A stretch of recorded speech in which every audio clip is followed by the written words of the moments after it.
नमस्कार,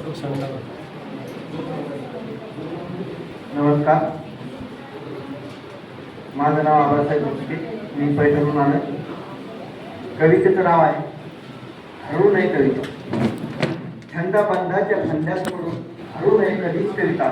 तिला उंदरू द्यावं नदीसारखं मुक्त वचन निष्कलंद.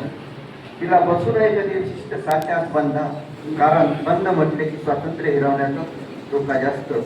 कविता असते आरशासारखी प्रतिबिंबित होत जाणारी. कविता असावी आरशासारखी प्रतिबिंबित होत जाणारी. समाजाचं चित्र हुबहू उमटण्यासाठी तिने हवं प्रवाही.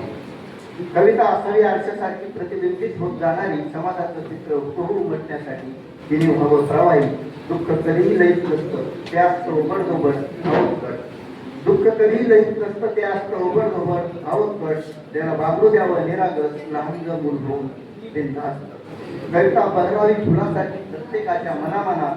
कविता बहरावी फुलासाठी प्रत्येकाच्या मनामनात. तिने दाही दिशा व्यापून टाकाव्यात आपल्या अंगभूत गुणांनी.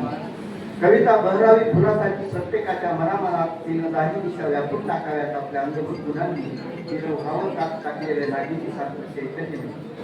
तिने व्हावं कात टाकलेल्या नागिनीसारखं चैतन्यमणी. आणि गावं क्रांतीचं संस्काराचं मांगल्याचं अनमोल गाणं सांगून. तिनं व्हावं कात टाकलेल्या नागिनीसारखं चैतन्यमयी. गावं क्रांतीचं संस्काराचं मांगल्याचं अनमोल गाणं सभोवती. कविता नसावीच कधी मला पहा पाणफुल वाहताची. कविता नसावीच कधी मला पहा पाणफुल वाहसारखी दिखाऊ. ती असावी आशय प्रसाद ओज माधुर्य जपणारी. पण नसावीच कुणाची गुलाम नाहक बदनाम पुचकाने ठरणारी. ती असावी सहज सुलभ अर्थवाही रसिक मनावर अधिराज्य गाजवणारी. ती नसावीच कुणाची गुलाम नाहक बदनाम पुचकाने ठरणारी. ती असावी की सहज सुलभ अर्थवाही रसिक मनावर अधिराज्य गाजवणारी. रसिक मनावर अधिराज्य गाजवणारी.